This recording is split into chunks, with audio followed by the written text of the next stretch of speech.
Alors alors déjà peut-être sur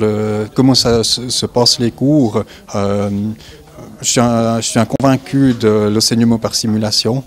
Donc ça c'est un domaine qui m'intéresse et puis on essaye d'utiliser différents jeux de simulation de différents cours, donc une simulation de gestion d'entreprise et puis on a développé là récemment une simulation de gestion de projet avec l'idée d'avoir des cours qui soient des cours orientés pratiques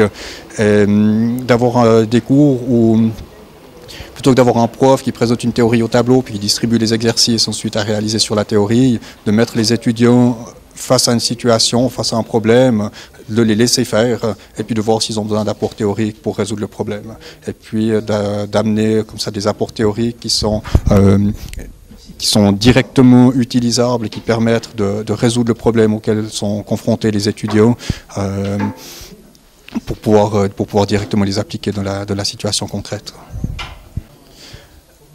Dans la formation gestion des technologies de l'information, donc oui, on pratique de quelques-uns des enseignements des formations par simulation. Donc je pense que la formation, elle leur apporte une base assez solide dans le domaine des technologies de l'information, donc développement informatique logiciel, et puis réseau d'entreprises, télécommunications, ça c'est la moitié de la formation. L'autre formation, c'est les aspects économiques,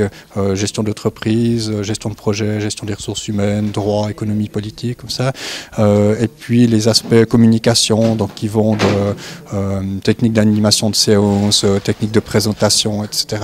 Et finalement, ce que ça leur apporte, je pense que c'est des bons ingénieurs sur les aspects techniques, mais ils se différencient sur les autres aspects. Bon, là, on vient de discuter avec quelques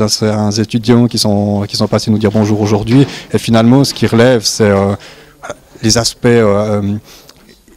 où ils ont impressionné dans les entreprises lors de leur premier emploi, c'était, enfin, on vient de me dire,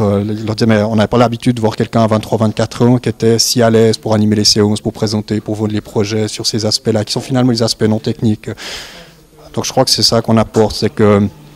les entreprises ne sont pas étonnés de leur aspect de la gestion, de la maîtrise des technologies de l'information, parce que c'est des ingénieurs, donc ils trouvent que c'est normal qu'ils sachent le faire, mais apprécient qu'ils sachent faire d'autres choses.